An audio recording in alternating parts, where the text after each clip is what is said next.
Сайн байцгаана үзэгч та бүхэнд энэ өдрийн мэндийг айлтгахын дэвшүүлж байна. 21 жилийн түүхтэй ДБС-ийн хамт олон орой бүрийн 19 цагаас аймаг орнуудын онцлог мэдээллүүдэд хүргэдэг боломжтой.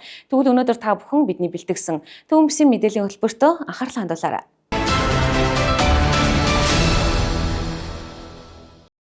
Эхний мэдээллийг танилцуулах гэж байна. Боловсрол 2032 хөтөлбөрийн хүрээнд багш нар 3 жилийн хугацаанд түрээсийн төлбөргүй орон сууцаар хангагдсанаар хуримтлал бий болгож, өөрсдийн орон сууцны урьдчилгаа төлбөрийг хуримтлуулах боломж бүртгэв юм.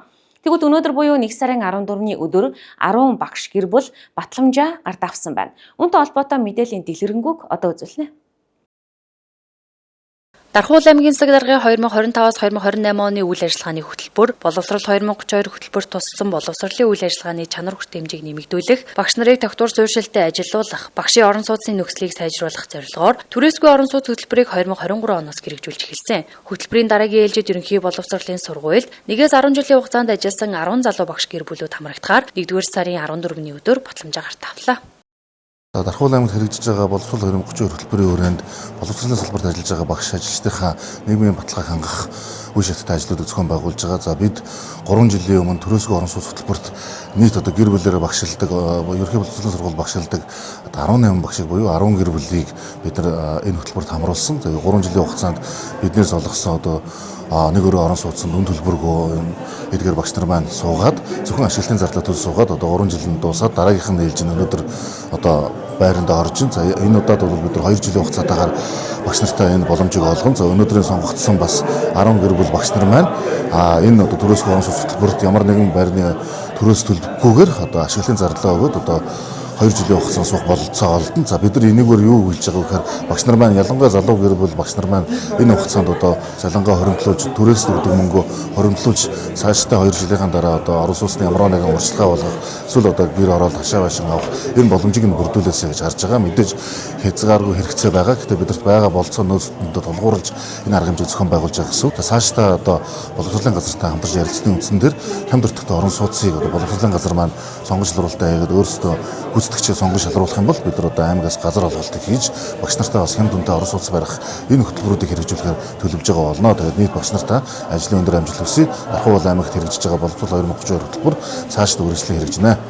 Дархуул аймаг боловсрол 2032 хөтөлбөрөөр дамжуулан боловсролын салбарт ажиллаж байгаа багш нарын нийгмийн асуудлыг дэмжих ажлуудыг үе шаттайгаар хэрэгжүүлж байна. За би боловсролын салбарт 11 хичээлдээ ажиллаж байна. Одоогоор 18 дугаар сургуульд багийн багшаар ажиллаж байгаа. За энэ боловсрол 32 түрээсгүй орон сууц хөтөлбөрт хамрагдсанд маш их баяртай байна. За энэ Дархуул аймгийн засаг даргын тамгын газар болон 18 дугаар сургуулийнхаа удирдлагууд маш их баярлснаа илэрхийлье. Манай гэр бүлийн хүн 9 дугаар сургуулийн багийн багш идэг, оюун бүлэг гэж багийн багш байгаа. Манай ам бүл дөрөв. Тэгээ манай нөхөр маань болохоор 31 дугаар сургууль биеийн тамирын багш мэргэжлэр ажилладаг. Би болохоор оюуны ирээдүйд Монгол Уран зохиолын багш мэргэжлэр ажилладаг. Тэгээ ер нь бол аймгийн засаг даргын санаачлахаар ийм хөтөлбөр зохион байгуулж маш их баяртай байна. Дэвсдэл маш өндөр байна. Бидний хувьд бол хэрэгцээ шаардлага маш өндөр байгаа учраас энэ цаг үед нэг 2 жил түрээсгүй орон сууцд хамрагдах болсондоо маш их баяртай байна. За намайг Насанбатын Оюурдна гэдэг оюуны ирээдүйн сургуульд англи хэлний багшаар 7 дахь жилдээ ажиллаж байна. Голтой аймгаас шилжиж ирсэн. За манайх 7 ам бүлтэй 5 хүүхэдтэй. Боловсролын салбарт нийгмийн асуудлыг дэмжиж багш нартай маш том боломж олгож байгаа Дархуул аймгийн засаг дарга болон удирдах албан тушаалтнуудад маш их талархаж байна. Энэ боломжийг ашиглаад бид 2 жилийн хугацаанд өөрсдийн гэсэн хуримтлалтай болж цаашид өөрийн гэсэн орон байртай болох хүсэл мөрөөдөл минь биелнэ гэдэгт итгэлтэй байна. Ингээд та бүхний ажил өндрөөс өндөр амжилт хүсье. Өнгөрсөн оны 12 дугаар сард Дархуул аймгийн засаг даргын санаачилгаар 15 багш гэр бүлд орон сууцны урьдчилгаа төлбөр болох 20 сая төгрөгийн батламжийг мөн гартуулсан байна.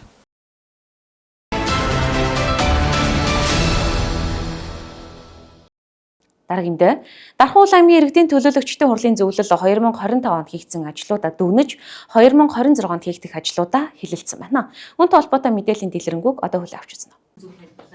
Дархуул аймгийн иргэдийн төлөөлөгчдийн хурлын зөвлөл өөрчлөлтөнд шинжилэлт хийж 2026 оны эхний зөвлөгөөний хурлаа хийлээ. Жилд нэг удаа шинжилэлт хийх дэгийн дагуу хэрэгжилтийг ханган ажиллаж байна. За бүрэлдэхүүний тоо анхнаасаа 7-оор батлагдсан. За 4 зөвлөлийн гишүүн бол Монгол Ардын намын бүлгээс 3 зөвлөлийн гишүүн бол ардчилсан намын бүлгээс сонгогдсон. Ийм байдлаар өмнөх хуралдаан дээр шийдвэрлэгдсэн. Тэгээд шинээр одоо олонхын санал авч ротацид орж ирж байгаа зөвлөлийн гишүүдийн бол анх дахь хуралдаан болж байна гэж ингэж ойлгох юм. За энэ хуралдаан дөнгөж он гарч байгаа 2025 оны ажлаа дүгнэх 2026 нэртэд ажлаа төлөвлөх гэдэг ингээд цаг үе цаглбарын одоо шахуу хуваарьтай асуудлууд орж ирж байгаа. Дархуул аймгийн засаг даргын тамгын газраас 8 асуудлыг хэлцүүлэхээр өргөн барьсан. Аймгийн иргэдийн төлөөлөгчдийн хурал бол хуралдаан зохион байгуулалттай холбоотой болоод босод гэдэг ингээ 3 асуудал нийтдээ 11 асуудлыг өнөөдөр хэлцэж байна. Олонхын саналаараа шийдвэрлэдэг хуралдааны бэлтгэл ажлыг хангах үндсэн зарчим үүрэгтэй. За энэ дагууга зөвлөлийн гишүүд бол шийдвэр гаргаж байна. За яг одоогийн байдлаар бол хамгийн ихний асуудал томоохон асуудал тооцогдно. За аймгийн засаг даргын 2025-аас 2028 оны үйл ажиллагааны хөтөлбөр аймгийг 2025 онд хөгжүүлэх жилийн төлөвлөгөөний тайлан гэсэн ихний асуудлыг хэлцэж дууслаа. За ажил асуудал хэлцүүлэхээр оруулж байгаа засаг даргын тамгын газрын орж ирсэн бүрэлдэхүүнд бол хэрхэн ажиллах талаар зөвлөгөө зөвлөмж өгч хуралдааны бэлтгэл ажил зохион байгуулалт дээр саналаа хэлж ингээд ажиллаа. Хэд хэдэн томоохон асуудлууд бол байгаа. Одоо жишээ нь дархан дахин төлөлтийн газраас бол хэсэгчлсэн ерөнхий төлөвлөгөө батлах тухай асуудал орж ирж байгаа. Хэлэлцэж буй асуудлаас дурдвал сумдын иргэдийн төлөөлөгчдийн хурлын тогтоолыг дэмжих тухай Дархуул аймгийн 2025 оны газрын нэгдмэл сангийн үндсэн ангилалд гарсан өөрчлөлтийг тайлагнан дүгнэх тухай 2025 онд ойгоос бэлтгэсэн модны гүйцэтгэл 2026 онд ойгоос бэлтгэх модны дээд хязгаарыг батлах хэсэгжилсэн ерөнхий төлөвлөгөө батлах тухай зэргээр асуудлыг хэлэлцүүллээ.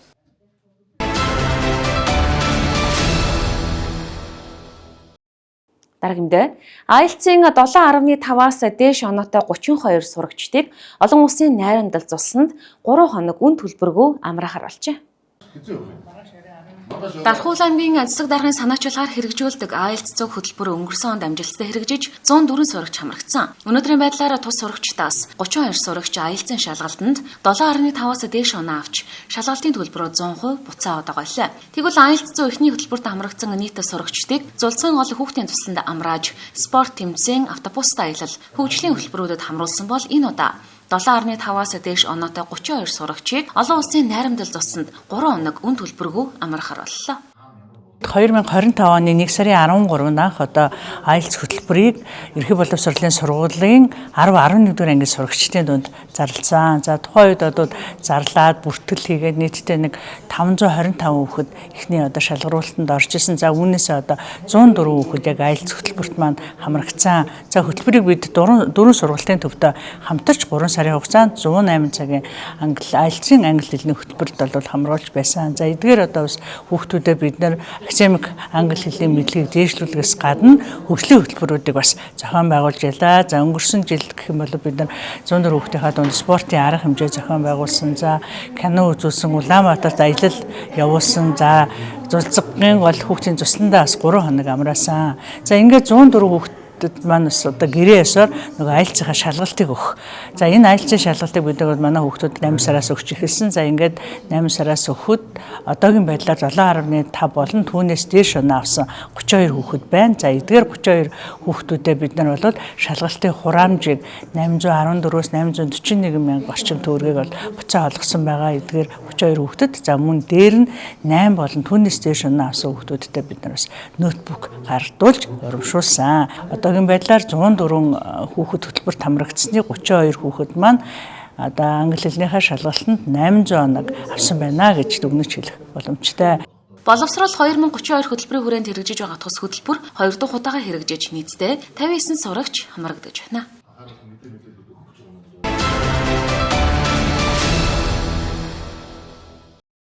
Дарагимдээ айл өрхөөд хураамжаа төлдөггүй ажиллах үйлчлэгч олдохгүй байх гэх зэрэг олон асуудал суус өмчлөгчдийн холбоотын өмнө тулгамцаар байна. Үүнтэй холбоотой бэлтгэсэн мэдээллийг үхлээ авч үзнэ. Сөөх буюу сууц өмчлөгчдийн холбооны нийтийн зориулалттай орон сууцны дундын өмч эд хөрөнгийг хариуцах зорилгоор иргэд өөрсдөө эвлэлд нэгдэж байгуулдаг ашигын төлөө бус олон нийтийн байгууллага билээ. Монгол Улсын хэмжээнд өдгөө 1630 гаруй сөөх 8 гаруй орон сууцыг хариуцсан 14 мянган үйл ажилтнаагаар үйл ажиллагаагаа явуулж байна. Харин Дархуул аймгийн хэмжээнд одоогийн байдлаар 60 сөөхтэй үйл ажиллагаагаа явуулж байна. Дархан хотод жилээс жил ашиглалтанд орж байгаа орон сууцнуудын доо нэмэгдэхийн хэрээр сөөхийн тооч нэмэгдэж байгаа юм. Хэдний өмнө тулгамдж байгаа асуудал асуудлууд, цаг үеийн асуудлуудыг хилэлцгээр өнөөдөр аймгийн засаг даргын тамирын газрын хурлын танхимд аймгийн захирагчийн ажлын алба, аймгийн газрын харилцаа барилга байгуулалтын газрын албаны хүмүүс сөөхөн удирдлагуудтай уулзалт хийлээ. Сөөх үйл ажиллагаа идэвхтэй явуулахад айл өрх оршин суугчдын төлбөр хураамжаа өгдөггүй асуудал, үйлчлэгчээр ажиллах хүн олцдоггүй, хүний нөөцийн асуудал, цалин мөнгөний сан бүрддэггүй гэх зэрэг олон асуудлууд шийдэгдэхгүй хэвээр байгааг энэ баяр онцолж байлаа. Мөн уулзалтаар орон сууцны хорооллын орчны тогтчлолт, нийтийн эзэмшлийн газрын ашиглалт, түүнтэй холбоотойгоор тулгамдж байгаа асуудлуудын талаар хэлсэн, газар ашиглалтын чиглэлээр холбогдох албатай хамтран цаашид хэрэгжүүлэх ажлуудын тухай санал солилцлоо. Өөрөөр хэлбэл ашиглалт өндөртэй хуучны ашиглалтанд орсон энэ байруудын сөөхүүдийн үйл ажиллагаа дэмжих чиглэлээр энэ структуруудыг хэрэгжүүлээд явж байгаа гэдэг энэ мэдээллүүдээ бас солилцож ингэж явлаа. За өнөөдрийн уулзалтын гол нэг зүйл бол одоо энэ суушмжлэг шинээр байгуулагдсан бол энэ нийт үйл ажиллагаа явуулж байгаа 60 сөөхийн суушмжлэгтэй холбоотой энэ газар ашиглалтын талаар энэ газрын албатай хамтарч зохион байгуулах ажлын талаар бас товч мэдээлэл өглөө. За энэ ажил нь юу гэхээр суушмжлэгтэй холбоотой нь газрын тухай хуулийн дээр заасан иргэний зориулалттай барилга, за иргэдэд зориулсан явган зам, автозам, ногоон байгууламж, энэ хүүхдийн тоглоомын талбай гэх мэтчлэн энэ газруудыг бол суушмжлэгтэй холбооны ашиглалтын газарт ингэж зурагжуулж баталгаажуулах ийм заалт үүдэг. Энэ заалтыг хэрэгжилдэг бол одоо эрчимжүүлэх энэ шинээр байгуулагдаж байгаа ялангуяа сөөхүүдийн ашиглалтын талбайг нь зурагжуулах, баталгаажуулах ажлыг хийх ийм шаардлагатай байна. За 20 оны байдлаар бид түрүүнээс дурдсан нийтээ нэг 537 сөөхөд нэг 561 мянга орчим метр квадрат талбайг ингээд зурагжуулж ашиглалтын талбайг нь баталгаажуулсан байт. За тэгэхээр өнөөдөр бол 60 сөөх гэхээр энэ нөхөө талбай маань нэлээдгүй хэмжээгээр нэмэгдэх нэ. Тэгэхээр энэ цаг үеийн байдалтай холбоотой цөөхөд бол ялангуяа энэ зам талбайн тогтчлтын ажил гэхээсээ илүү энэний цэвэрлэгийн үйлчлэгийг хариуцах ийм үүрэг оногддог сөөхөд хуулиараа тийм. Тэгэхээр энэ талбай тодорхой байж энэ сөөх нь одоо эдийн хэмжээний талбай цэвэрлэгийн үйлчлэгийг зохион байгуулах ёстой, иргэдийн аюулгүй орчинд амьдрах энэ цэвэрлэгийн үйлчлэгийн асуудлыг цөөх хариуцах гэдэг энэ тоонууд бол тодорхой болох юм аа. Мэдээж ашиглалтын талбай нь бол зургийн мэдээллийн санд бүртгэгдэнэ. За энэ талбай дээр дахин төлөлт хийх ч гэдэм үү одоо ашиглах ийм одоо хөрөнгө оруулалтыг шаардлага гаргах тухайн сөөхдөд зөвшөөрөх энэ ашиглалтын зурагт бол өөрчлөлт оруулах гэх мэтлэнгээр энэ зүйлүүд энэ газрын тухай хуулиараа ингээд хийгдэх. Маа сөөхүүдэд бол толомжийн асуудал бий маш олон байх. Нэгдүгürt бол энэ хууч ялангуяа энэ хуучны хорооллууд бол сөөгийн төлбөрөө гүйцэд авч чаддгүйгээс үүдээ тогтмол цэвэрлэгийн үйлчлэгээ хариуцсан үйлчлэгч гэдэг юм уу? Энэ ажилтаа ажлууд тогтмол ажиллуулж чаддгүй ийм сөөхүүд бол бий. За тэгвэл үйл ажиллагаанд тогтворцсон бас сөөхүүд бас байх. Тэгэхээр харилцсан ингээ хоёр талтай тогтмол ажилтангуу тэгээд хөлсөөр хүн ажилуулдаг гэх мэтлэнгээр ингээд энэ цас мас цэвэрлэх тогтмол ажилтан байхгүй, байнгын ажилтан байхгүй гэх мэтлэн асуудал байна. Аймаг цэцлэгийн зүгээс бол энэ 26 онд бол энэ сөөхийн үйл ажиллагааг илүү шинэ агсан төвшөнд гаргах, энэ сөөхийн холбоотыг одоо илүү хяналттай болгох, үйл ажиллагааг жигдрүүлэх. За энэ дээр нэмээд илүү сөөхүүд чиглэсэн хөрөнгө оруулалтуудыг хийх. Энэ дотор нь тэр цэвэрлэгээний багаж хэрэгслээр хангах гэдэг юм. Энэ асуудал нь багтаад явж байгаа. Ашиглалтанд ороод олон 10 жил болсон хуучны орон сууцнуудын тухай засвар шинжилэл хийх нь байтугай сөөхийн төлбөрөө төлөлцөх айл өрхийн 10-аас 30% нь л төлбөр хураамжаа төлдөг байна. Энэ нь ажилтнуудаа цалинжуулахад хүндрэл үүсгэж байгаа хэллээ. Үйлчлэгчийн цалин дунджаар сая 200 мянган төгрөг. Доктор суурьшилтай ажиллах хүн олддоггүй гэх зэрэг олон асуудлуудаа тэд ярьж байна. За ер нь бол сөөхөд хуучин байрнууд бас маш хүндрэлтэй байна. Яагаад тэгэхээр одоо ер нь ажиллах хүчин маш хэцүү олдохгүй байна. Одоо бид нэр үйлчлэгч авъя гэд тэгэхэр зэрэг нөгөө хуучин байрнуудыг болохоор зэрэг үйлчлэгч нь өөрөө нөгөө айлын хаалгануудаж мөнгө авдаг учраас тэн дээр маш их ойрго байдаг.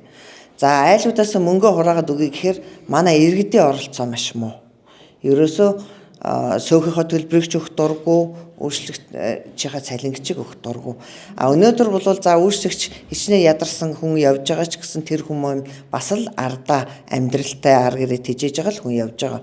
Тэгэхээр бас үйлчлэгч хийгээд цэвэрлэгээ хийгээд явж байгаа хүмүүсээ бас манайх нэгдүгээр бас хүндэтгэлтэй хандж ямаар байна тэр нартай.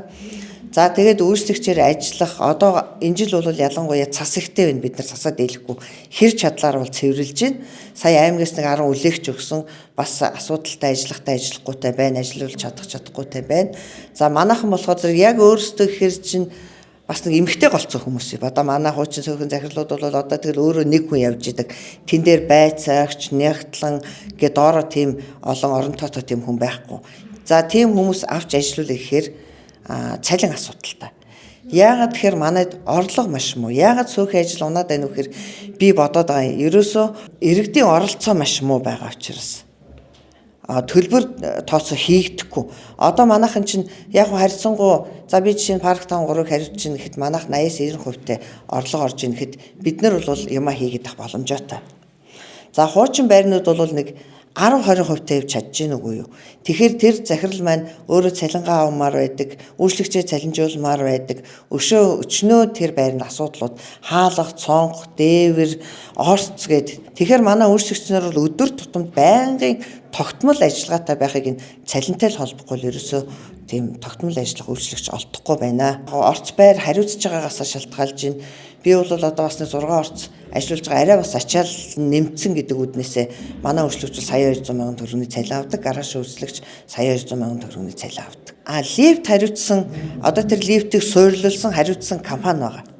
Одоо би сүүлийн шинэ байран дээр ажиллаж байгаа болохоор тэр компани маань хариуцаад одоо лифтний нэг техникч энд нэг хүн байгаа. Тэгээ манай харуул хамгаалалт хараад тэр хүнд мэдээлэлээ өгөөд тэгжиж засварч нь нэрж засалж байгаа. Одоо техник үйлчлэгээнүүд бол хийгээд явж байгаа. Тэн дээр ийм үйлчлэгээнүүд хийлээгээд гар хүлийн өсгөө уулын зураад явдаг. Тэгээ гацаад ах юм. Тэгээ тэр одоо сүүлийн үеийн лифтнүүд бол айгүй их өндөр мэдрэх чадвартай байна. Зам руу нэг жоохон хог орчихтол ямар сандал би үйлчлэгч нарыг хармаад марууж ингэ зарим нэг моднууд хийж өгдөг. Тэр модоор нөгөө хогийг байн унгааж байгаараа гэд. Жоохон самриас орцсон байсан ч гэл гацж идэг. Бонц цам сөөхийг хариуцж байгаа. Доод 8, 9, 11, 34, 13 гэсэн 5 байр хариуцдаг байгаа. Нийтдээ манайх 300 өрхтэй. Ер нь бол сөөхтөр тулгамдж байгаа асуудал бол манай байрнууд бол дандаа одоо 72 оноос 78 он дээр ашиглалтанд орсон байрууд байдаг. Тэгэхээр энэ бол одоо үндсэн хөрөнгөхийн ашиглалтын хугацааг бол дууссан байрууд гэж үздэг. Тэгээд бид нэр хамгийн гол юм нь бол дээврийн асуудал байдаг. Мөн шугам хоолой байдаг. Инженерийн шугам хоолой бол маш муу байдаг. Хэсэгчлсэн засварууд хийгдээд явж байгаа. Энэ дээр бол бид нэр засвар хийсэн боловч бас яг гүйцэд хийж чаддаггүй. Яагаад гэвэл оршин суугчдын төлбөрөөс шалтгаалдаг. Оршин суугчид төлбөрөө сайн өгөх юм бол бид нэр одоо тэр шугам хоолойныхаа засварыг найдвартай хийж гин. За яг аймаг орон нутгаас бол биднийг бас хүлээн зөвшөөрөөд 70-30% гээд хийгдэж байгаа. Алин болгон бид нар бас аймаг орон нутгийг хөрөнгийг бас ингэж харж байх уу. Тэ оршин суужлага юм чи оршин суугчид өөрснөө идэвхтэй зүтгэлтэй юмдаа эзэн байдаг. Ядаж орцондоо хогоо хайдаггүй байвал бид нар бас ингээд сөөхөн ажлыг бол одоо чигд явуулах юм боломжтой гэж харж байгаа. Манайх бол одоо нэг байрнаас гээд хэд чинь 60 өрхтэй байхгүй юу? 60 өрхөөс ер нь үсрээл нэг 20 айл нь л өгч байгаа. Тэгэхээр ерөөсөө баг хангалтгүй гэсэн үг байхгүй юу? Хамгийн бага төлбөр манайх 4300 шүү дээ. Нэг өрөө байр, 3 өрөө байр бол 7200. 7200 өнөөдөр бол ягаад ч өрөхгүй шүү. Нэг талхны мөнгө одоо 7200 болсон. Тэгэхэд бид нэр бокны мөнгө авч чадахгүй, цэвэрлэгийнхээ материалын мөнгийг авч чадахгүй 7000-аар ийм л асуудалтай. Тэгээд дээр нь бол бас бид нэр одоо тулгамж байгаа асуудал бол цалин мөнгөний асуудал яригддаг. Энэ бол бас л бид нар хамтын хүчээр л цалин мөнгөө бүрдүүлэх ёстой. Тэр оршин суугч, тэр байр өнгөтэй өөдөө сайхан байх юм бол бидний л асуудал. Ер нь оршин суугч бидний л асуудал. Тэрнээс бол ерөөс ганц сөөхийн дараас шалтгааллах юм юу ч байхгүй. Сөөхийн дарга бол хийдэг юм хийгээл явж гин. Үйлчлэгч нар бол докторгүй. Ерөөсөө манад бол одоо үйлчлэгч ажилд авахд бол маш хүнд.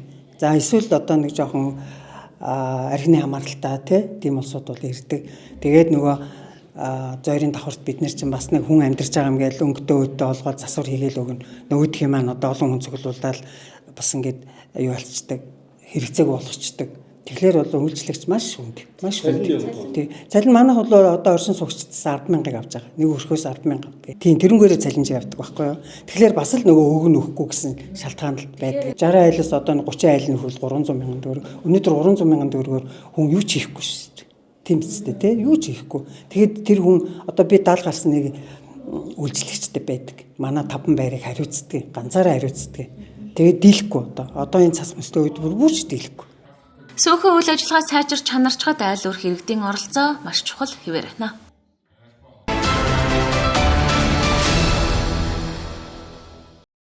Үзэгч та бүхэндээ орон нутгийн чанартай онцлог ба мэдээлэлүүдэд танилцуулсан бол энэ хэсэгт төвийн бүсийн аймагуудын цаг агарын урьдчилсан мэдээллийг танилцуулах болно.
Орой